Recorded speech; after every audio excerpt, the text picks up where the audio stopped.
오늘 여러분들이 이 수요 예배 본문을 보시고 아마 놀라셨을 것으로 예상됩니다. 담임 목사님 저하고 약속하지도 않았는데 저는 열왕기상 1장 2장을 했길래 3장을 준비했습니다. 근데 담임 목사님은 주일날 하나님께서 이 본문을 감동하게 하셔가지고 이 본문을 가지고 말씀을 전하셨습니다.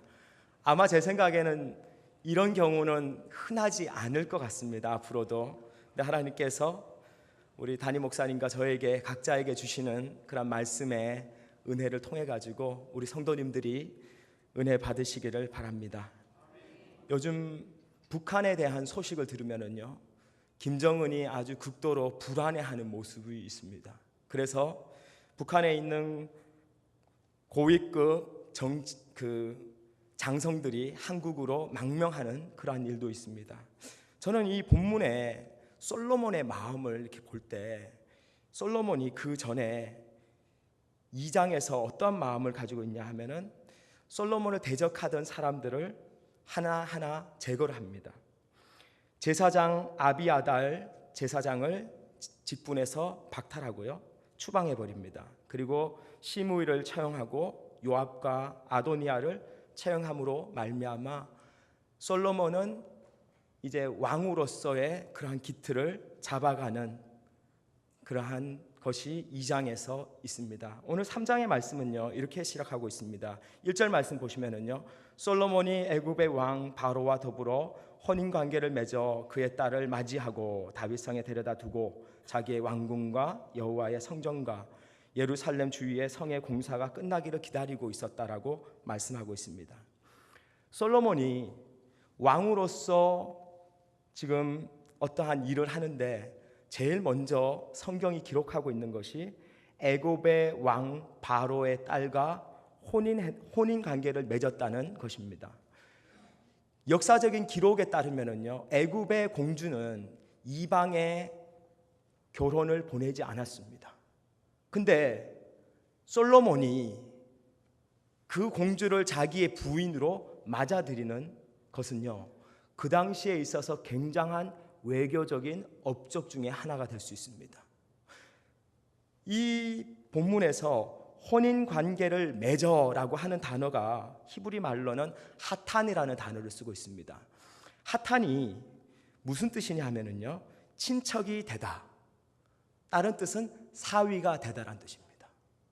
결혼했다라는 단어가 아니고요, 이 단어는 솔로몬이 애굽의 사위가 되었다라는 단어로 쓰여지고 있습니다.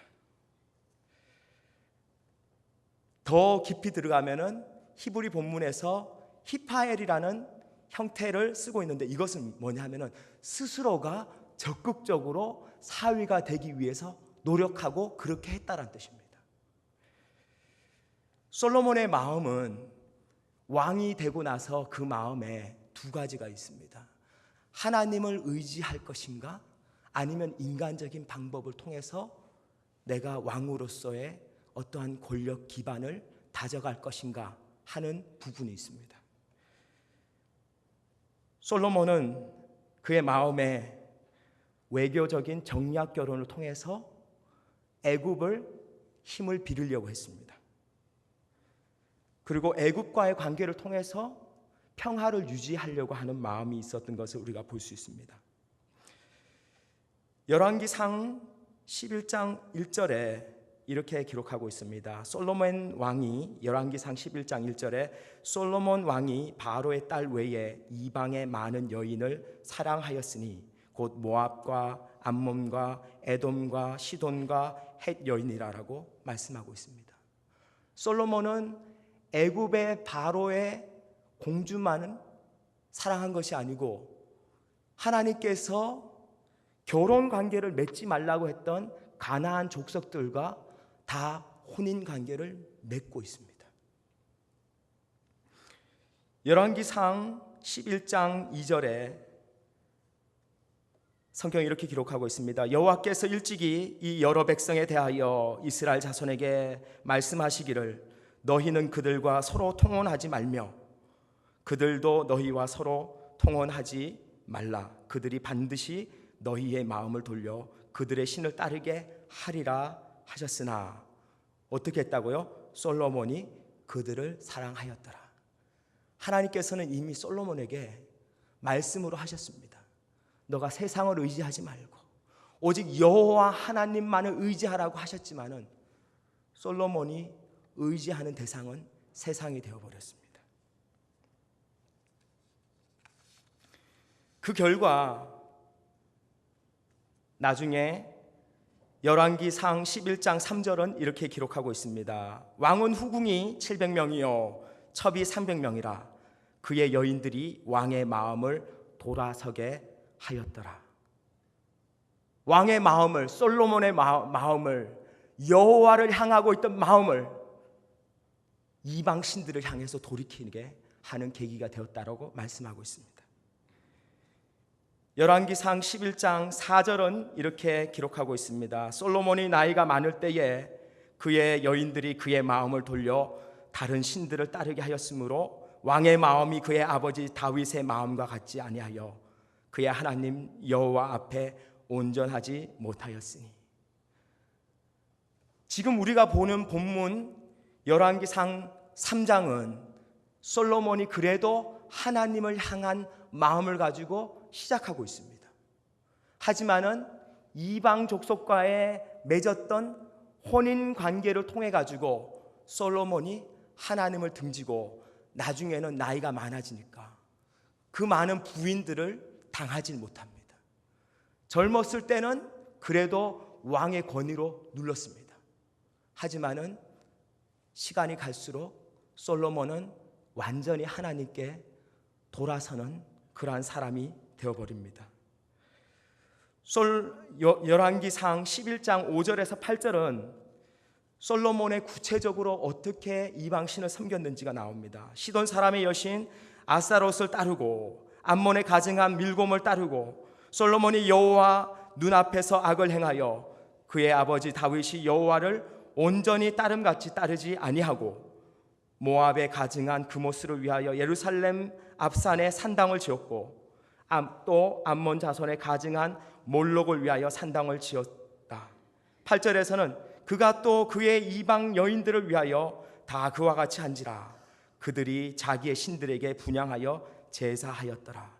특별히 저는 이 구절에서 솔로몬이 암몬 자손의 가증한 몰록을 위하여 산당을 지었다라는 이 부분이, 몰록은 뭐를 하게 하는 신이냐 하면은 자기의 자식이나 사람을 인신제사로 바치게 하는 그러한 우상입니다. 근데 솔로몬이 나중에는 타락하고 나니까 하나님을 섬기는 것이 아니고 하나님께서 금하신, 하나님 보시기에 악하다 하는 그러한 제사를 서스럼 없이 행하는 모습이 기록되어 있습니다. 이것은 솔로몬의 모습이 아닙니다. 우리의 모습입니다. 우리가 과거에는 하나님을 만나고 구원의 감격을 가지고 살았어요. 주일날 찰리 선교사님이 오셔서 말씀을 전해주셨습니다. 찰리 선교사님은 저의 사울이었을 때와 바울이었을 때를 다 알고 있습니다. 저는요, 예수님 믿기 전에 미국 유학 가가지고 문제아였습니다. 문제가 이만저만 많은 사람이 아니었어요. 거기다 우울증에 걸려가지고 전 자살하려고 하던 사람이었습니다. 근데 하나님을 만나게 되고 찰리 선교사님 통해서 복음을 들었고요. 이 선교사님 통해서 하나님에 대해서 알아가게 되었습니다. 왜 하나님께서 이 시점에 찰리 선교사님을 다시 만나게 하셨을까? 하나님께서 제 마음에 너의 첫사랑과 첫 은혜를 회복하라, 너가 그때를 기억하라고 말씀하시는 거예요. 여러분들 하나님을 여러분 만나셨을 때가 있을 거예요. 지금 느끼기에는 까마득한 옛날처럼 느껴지실 수도 있어요. 하지만은 우리가 하나님의 은혜를 회복해야 할 줄 믿습니다. 왜냐하면 이 세상은 지금도 우리를 하나님 아닌 다르한 신들을 섬기게 하고요, 하나님에게 등을 돌리고 세상에게 절을 하도록 강요하고 있는 것이 우리의 영적인 현실인 줄 믿습니다. 우리가 하나님 앞에 여러분들 마음을 매일마다 돌이키시기 바랍니다. 저도 하나님 앞에 매일마다 돌이켜야 돼요. 하나님 말씀대로, 하나님 뜻대로 내가 살아야 되는데, 저에게 요즘 제일 큰 문제는요, 우상 숭배입니다. 저희 자녀들 둘이 딱 오니까 제 마음에 우상이 2개가 딱 세워지는 것 같아요. 새벽기도 나가야 되는데 제가 그러지 못해요. 그래가지고 이번 주는 이를 악물고, 하나님, 내가 우리 자녀보다도 더 하나님 더 사랑합니다. 하나님 앞에 의지적이라도 보여야 돼요. 하나님 앞에 내가 우상 섬기지 않기 위해서 하나님 앞에 나오려고 힘쓰고 있습니다. 여러분들도 하나님 앞에 힘써 나오시기 바랍니다. 열왕기상 3장 2절에 보시면은 그때까지 여호와의 이름을 위하여 성전을 아직 건축하지 아니하였으나 산당에서 제사를 분향하더라. 3절 말씀에 솔로몬이 여호와를 사랑하고 그의 아버지 다윗의 법도를 행하였으나 산당에서 제사하며 분향하더라. 솔로몬이 하나님을 사랑했다라고 나옵니다. 그리고 그의 아버지 다윗의 법도를 행하였으나라고 나옵니다. 행했다라고 나오지 않고 행하였으나 산당에서 제사를 분향하더라. 그 당시에 산당은요, 이것은 가나안 족속들이 하나님을 섬기던 장소입니다. 그래서 하나님께서 민수기 33장 51절에서 53절에 이렇게 말씀하고 있습니다. 요단강을 건너 가나안 땅에 들어가거든 그 땅의 원주민들을 너희 앞에서 다 몰아내라. 그 새긴 석상과 부어 만든 우상을 다 깨뜨리며 산당을 다 헐고 그 땅을 점령하여 거기 거주하라. 내가 그 땅을 너희 소유로 너희에게 주었습니다. 하나님께서 산당을 제하라고 말씀하셨습니다. 근데 이스라엘 백성들이 그 장소를 하나님을 섬기는 장소로 사용하고 있었습니다. 열왕기상 3장 4절은 이렇게 말씀하고 있습니다. 이에 왕이 제사로 기브온으로 가니 거기는 산당이 큼이라. 솔로몬이 그 제단에 1천 번제를 드렸더니. 왜 그러면은 기브온 산당으로 갔을까? 역대하 1장에서 그 이유가 나옵니다. 1장 3절에 솔로몬이 온 회중과 함께 기브온 산당으로 갔으니 하나님의 회막 곧 여호와의 종 모세가 광야에서 지은 것이 거기 있습니다. 하나님의 언약궤가 그 당시에 기브온 산당에 안치되어 있었기 때문에 솔로몬이 거기에 갔습니다. 하나님의 언약궤는 첫 번째 뭐를 상징하죠? 하나님의 임재하심을 상징합니다. 하나님의 언약궤는 그 안에 뭐가 들어있죠? 돌판이 들어있죠. 하나님의 말씀의 상징입니다. 하나님의 언약궤의 뚜껑은 시은자라고 해서 하나님께서 거기에서 피를 뿌릴 때에 하나님께서 우리의 죄를 용서해 주십니다. 또한 하나님께서는 그 천사들 사이에서 말씀을 하고 계시다라고 성경이 기록하고 있습니다. 하나님의 임재하심이 있기 때문에 그것을 상징하는 언약궤가 있는 곳에 가서 솔로몬이 하나님 앞에 1천 번제를 드립니다.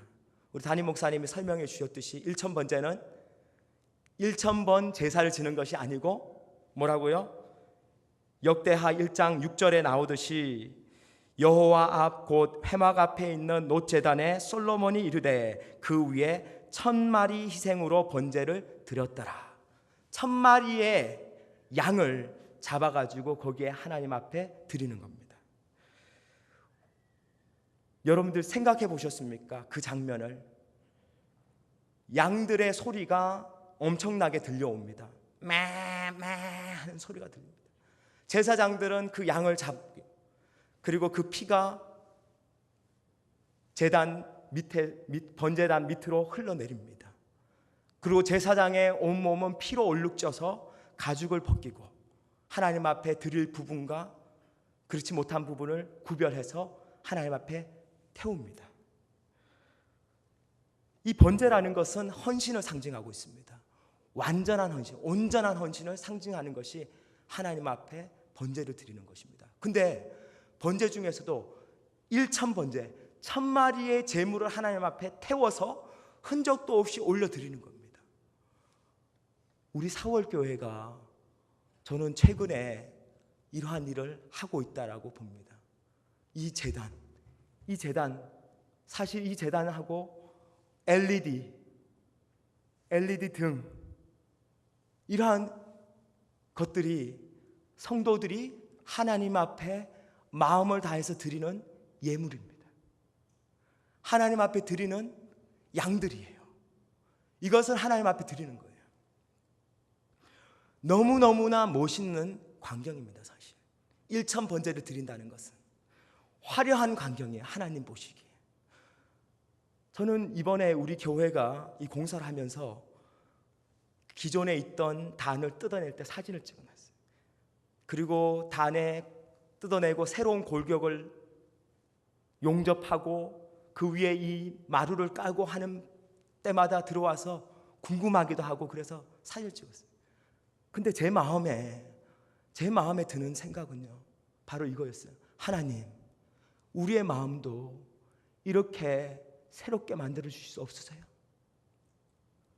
하나님, 죄악으로 말미암아 너덜너덜해지고 하나님의 은혜가 없이 말라버리고 비틀어져 버려 있는 하나님, 우리의 마음 가운데서 성령께서 역사해 주시면 우리의 마음도 새로운 마음으로 하나님 앞에 드리기에 아름답고 합당한 마음으로 하나님 변화받기를 원합니다 라고 기도하게 됐습니다. 하나님께서 우리 사월교회에 큰 은혜를 베풀어 주셔서 우리가 이렇게 아름답고 멋있는 그리고 최신의 이러한 시설들을 가지고 예배를 드릴 수 있게 됐습니다. 근데 중요한 것은요, 시설이 아니고 여러분들의 마음입니다. 솔로몬이 하나님 앞에 1000번제를 드리는 거예요. 근데 솔로몬의 마음은요, 반으로 나눠져 있습니다. 세상을 의지하는 마음과 하나님을 의지하는 마음으로 이미 나눠져 있는 것을 우리가 보게 됩니다. 여러분들, 하나님께서 원하시는 것은 우리의 온전한 마음인 줄 믿습니다. 하나님만을 전적으로 의지하는 그 마음. 히스기야가 하나님 앞에 기도할 때에 히스기야가 하나님께 뭐라고 기도하냐? 하나님, 내가 하나님만을 전적으로 의지하겠습니다. 하나님에게 내가 붙어 있겠습니다. 하나님께서 나와 함께 해달라고 히스기야가 기도하는 모습을 최근에 묵상하게 됐습니다. 여러분들, 우리가 하나님 앞에 집중하시기 바랍니다. 하나님 앞에 온 마음을 다 드리기 위해서 힘쓰시기 바랍니다. 아무리 예물이 많아도, 아무리 재물이 많다 할지라도 하나님께서 연락하시지 않는 예배라면요, 하나님께서 임재하심이 없고 하나님의 말씀이 선포되지 않고 우리의 죄의 문제가 하나님 앞에 나와서 회개하고 하나님 앞에 용서함 받고 하나님의 은혜 가운데 새로워지지 않는다면 우리의 이 제단은 아무 의미가 없는 그냥 나무일 뿐입니다. 예배는 행사가 아닙니다. 예배는 내 자신을 하나님 앞에 제물로 드리는 그러한 믿음의 행위입니다. 솔로몬이 1000번제를 드릴 때 그래도 그때의 마음이 성경에서 나와 있습니다. 3장 5절에 기브온에서 밤에 여호와께서 솔로몬의 꿈에 나타나시니라. 하나님이 이르시되 내가 내게 무엇을 줄꼬 너는 구하라. 첫 번째 솔로몬의 마음은요, 하나님의 은혜를 깨닫는 마음입니다. 열왕기상 3장 6절 말씀에 주의 종 내 아버지 다윗이 성실과 공의와 정직한 마음으로 주와 함께 주 앞에서 행하였으므로 주께서 그에게 큰 은혜를 베푸셨고 주께서 또 그를 위하여 이 큰 은혜를 항상 주사 오늘과 같이 그의 자리에 앉을 아들을 그에게 주셨나이다. 솔로몬은요, 자기가 잘나서 왕이 된 것이 아니고 아버지 은혜를 통해 가지고 자신이 왕이 됐다라는 것을 고백하고 있습니다. 역대하 1장 8절에서 똑같은 말씀을 이렇게 표현하고 있습니다. 솔로몬이 하나님께 말하되 주께서 전에 큰 은혜를 내 아버지 다윗에게 베푸시고 내가 그를 대신하여 왕이 되게 하셨사오니. 하나님께서 다윗과 언약을 맺으셨기 때문에 솔로몬을 왕으로 세우셨습니다. 사실은 솔로몬은 서열로 보나 백그라운드로 보나 왕이 될 자격이 없었어요. 근데 하나님께서 다윗과의 언약의 말씀을 통해서 그를 왕으로 세워주신 것입니다. 여러분과 저는요 사실 이 자리에 서 있을 수 있는 사람이 아닙니다. 왜냐하면 저는 이미 자살해서 죽었어야 되는 사람입니다. 근데 찰리 선교사님을 통해서 저에게 하나님께서 복음을 듣게 하시고 하나님 살아계시는 것을 깨닫게 하시고 새로운 삶을 살 수 있도록 하나님께서 길을 열어주셨어요.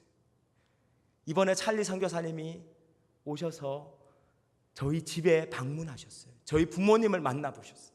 저희 부모님을 위해서 기도해 주시는 거예요.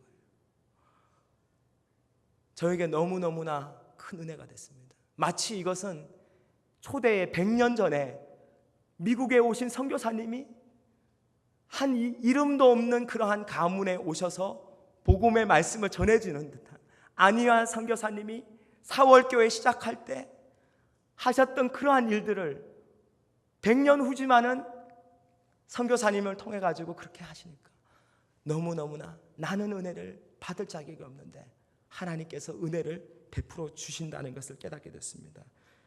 여러분들의 삶에서도 우리가 은혜 받을 수 있는 근거는요 오직 예수 그리스도밖에 없습니다.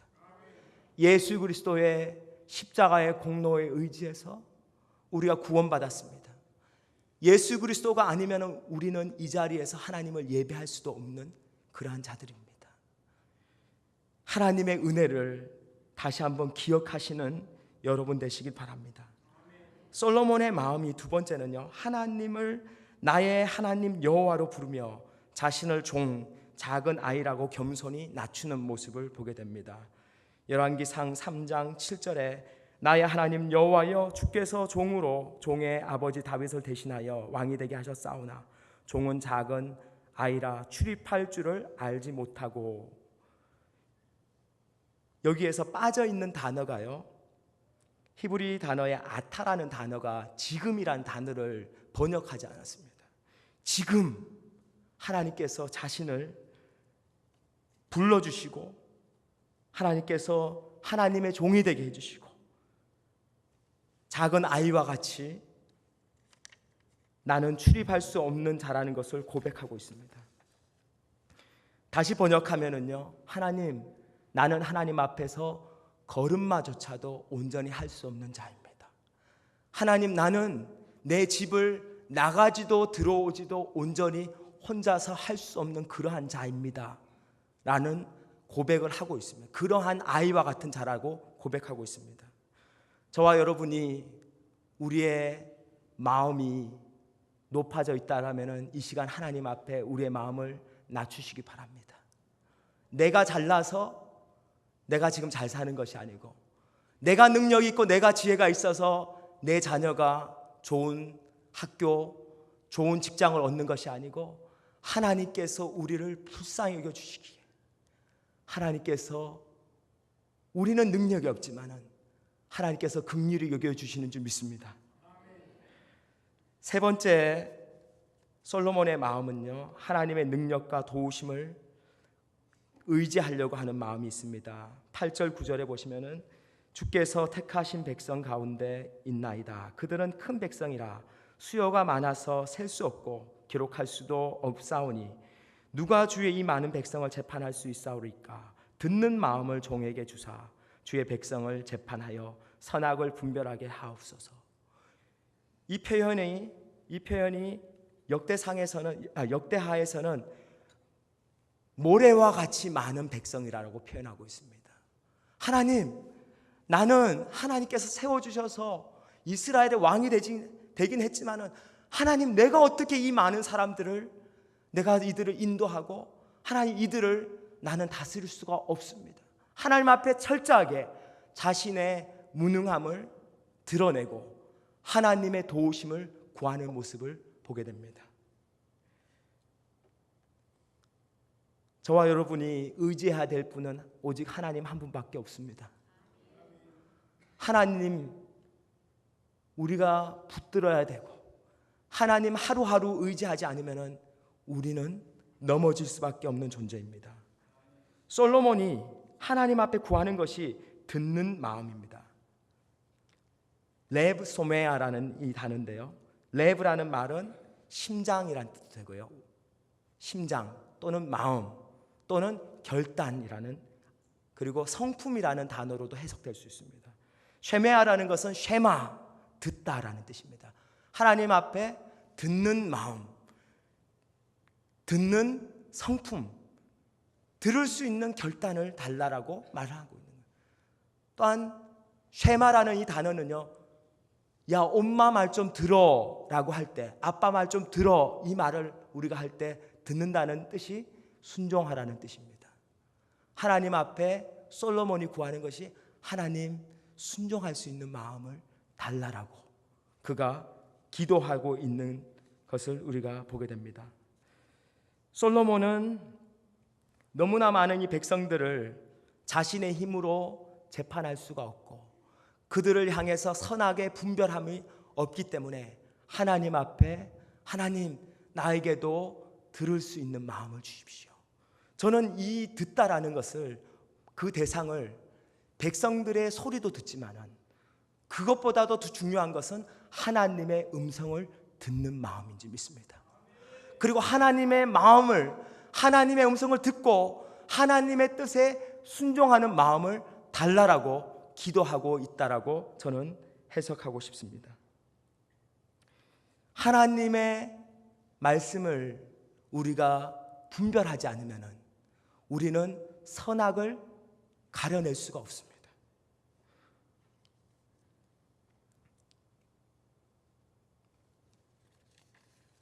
하나님의 말씀을 우리가 근데 어떻게 우리가 해야 될까요? 매일마다 하나님의 말씀을 봐야 됩니다. 하나님의 말씀을 묵상해야 됩니다. 그것을 통해서 하나님의 말씀과 내 마음이 하나가 되어야 됩니다. 그래야지만이 하나님의 뜻을 분별할 수가 있고요, 우리 삶에서 수만 가지 일어나는 일들을 하나님의 눈으로 바라보고 하나님께서 기뻐하시는 뜻이 무엇인지를 분별할 수 있게 됩니다. 역대하 1장 9절 10절에 이렇게 기록하고 있습니다. 여호와 하나님이여 원하건대 주는 내 아버지 다윗에게 허락하신 것을 이제 굳게 하옵소서. 주께서 나를 땅의 티끌같이 많은 백성의 왕으로 삼으셨사오니 주는 이제 내게 지혜와 지식을 주사 이 백성 앞에서 출입하게 하소서. 여기서 나오는 단어는요, 지금 열왕기 상에서 나오는 단어는 들을 수 있는 마음이었는데 역대하 1장 9절 10절에서 나오는 단어는요, 호크마라는 단어를 쓰고 있습니다. 지혜라는 단어를 쓰고 있습니다. 지혜라는 것은 성경에서 보면은 기술의 이런 솜씨, 이것을 호크마라고 말하고 있습니다. 그리고 경험을 호크마라고 이야기하고 있고요, 정치적인 수단을 호크마라고 또한 해석할 수 있습니다. 그리고 신적인 지혜, 하나님의 지혜를 호크마라고 해석하기도 합니다. 또 세상적인 지혜도 호크마라는 단어를 쓰고 있습니다. 그래서 성경의 용례를 보면은 호크마가 꼭 하나님의 지혜만을 이야기하는 것은 아닙니다. 하지만은 그 컨텍스트를 통해서 우리가 볼 때 솔로몬이 구하고 있는 것은 하나님의 지혜를 구하고 있습니다.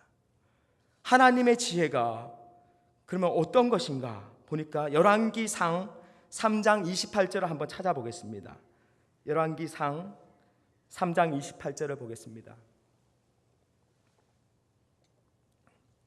열왕기상 3장 28절 같이 한번 읽겠습니다. 온 이스라엘이 왕이 심리하여 판결함을 듣고 왕을 두려워하였으니 이는 하나님의 지혜가 그의 속에 있어 판결함을 봄이더라. 이 상녀 두 사람이 자기의 아이라고 와서 송사할 때 솔로몬이 지혜를 가지고 판결하자, 그죠? 그 대목에서 나오는 구절입니다. 하나님의 지혜가 그의 속에 있어 판결함을 봄이더라라고 말씀하고 있습니다. 근데 중요한 것은요, 여기에서 주어가 솔로몬이 하나님의 지혜를 사용해서 판결했다고 하지 않습니다. 뭐라고 되어 있냐면 하나님의 지혜가 주어가 되어 있습니다. 하나님의 지혜가 솔로몬 안에서 이 일을 판결했다라고 말씀하고 있습니다. 솔로몬이 지혜로워서 되는 것이 아닙니다. 하나님의 영이 그 안에 들어가셔서 하나님의 지혜를 주셨기 때문에 그가 판결할 수 있었습니다. 성경에서 하나님의 지혜가 구약에서 어디에 또 나오냐 보니까 창세기 41장 37절, 요셉이 총리가 되는 과정에서 창세기 41장 37절에 이렇게 기록하고 있습니다. 바로와 그의 모든 신하가 이 일을 좋게 여긴지라. 38절에 바로가 그 신하들에게 이르되 이와 같이 하나님의 영에 감동된 사람을 우리가 어찌 찾을 수 있사오리까. 41장 39절에 요셉에게 이르되 하나님이 이 모든 것을 내게 보이셨으니 너와 같이 명철하고 지혜 있는 자가 없도다. 여기에서 지혜라는 것이 하나님의 지혜라고 말씀하고 있습니다. 하나님의 지혜는 무엇을 하는 지혜냐 하면요, 생명을 살리는 지혜입니다. 하나님께서 이 여인들이 재판할 때 악한 여인이 그 아이를 반으로 자르면 잘라달라고, 그죠? 합니다. 하나님께서 그 아이의 생명을 구원하시는 거예요. 근데 창세기 41장에서도 요셉을 통해서 하나님의 지혜가 그 안에 들어가서 역사하시니까 하나님께서 애굽의 총리가 되게 하시고 하나님께서 이스라엘 백성들 전체를 살리시고 하나님께서 그 주변에 있는 모든 나라의 백성들을 하나님께서 구원하시는 역사를 이루십니다. 저는 여러분과 제가 하나님의 지혜를 받길 원합니다. 그래서 우리 주변에 죽어가는 영혼들을 살리는데 하나님 우리를 사용해 주시기 바랍니다. 구약에서 하나님의 지혜를 잠언서 9장 10절에서 여호와를 경외하는 것이 지혜의 근본이요 거룩한 자를 아는 것이 명철이라고 말씀하고 있습니다. 신약에서 하나님의 지혜를 찾아봤습니다. 고린도전서 1장에서 나옵니다. 18절부터 25절 사이에 18절 이렇게 말씀하고 있습니다. 십자가의 도가 멸망하는 자에게는 미련한 것이요 구원을 받는 우리에게는 하나님의 능력이라 기록된 바 내가 지혜 있는 자들의 지혜를 멸하고 총명한 자들의 총명을 패하리라라고 말씀하십니다. 그 다음에 고린도전서 1장 21절은 하나님의 지혜에 있어서는 이 세상이 자기 지혜로 하나님을 알지 못하므로 하나님께서 전도에 미련한 것으로 믿는 자들을 구원하시기를 기뻐하셨더라라고 말씀하고 있습니다. 세상의 지혜가 하나님의 지혜를 알 수 없습니다. 그리고 쭉 이야기하시는 것이 그 밑에 22절에 유대인은 표적을 구하나 헬라인은 지혜를 찾으나 우리는 십자가에 못 박힌 그리스도를 전하니 유대인에게는 꺼리끼는 것이요 이방인에게는 미련한 것이로되. 고린도전서 1장 24절 같이 한번 읽겠습니다. 오직 부르심을 받은 자들에게는 유대인이나 헬라인이나 그리스도는 하나님의 능력이요 하나님의 지혜니라. 아멘. 하나님께서 하나님의 지혜는요 누구냐 하면 예수 그리스도이십니다. 예수 그리스도의 십자가의 비밀이 바로 하나님의 지혜입니다. 그래서 세상은 하나님의 지혜를, 하나님의 비밀을 알지 못합니다. 하지만은 하나님께서는 우리에게 하나님의 은혜를 베풀어 주셔서 하나님의 지혜를 받게 하셨습니다. 그것으로 말미암아 우리가 하나님을 알게 하시고 구원에 이를 수 있도록 하나님께서 은혜를 베풀어 주신 줄 믿습니다. 그러면 우리가 어떻게 해야 되는가? 고린도전서 1장 30절에서 31절 같이 한번 읽겠습니다. 너희는 하나님으로부터 나와서 우리에게 지혜와 의로움과 거룩함과 구원함이 되셨으니 기록된 바 자랑하는 자는 주 안에서 자랑하라 함과 같게 하려 함이라. 하나님께서 하나님의 지혜를 받은 자들은 어떻게 하라고 말씀하십니까? 하나님을, 그리스도를 자랑하라고 말씀하십니다. 솔로몬은 하나님의 은혜가 그에게 있었습니다. 하지만은 그는 세상을 사랑하고 하나님을 온전히 예배하지 못했기 때문에 결국에는 세상으로 돌아갔습니다. 하지만은 여러분들은 하나님의 은혜를 받은 자들입니다. 하나님의 성령이 여러분들의 심령 가운데 있습니다. 하나님의 말씀을 들을 수 있고요, 하나님의 말씀에 순종할 수 있는 하나님의 은혜가 여러분들에게 있는 줄 믿습니다.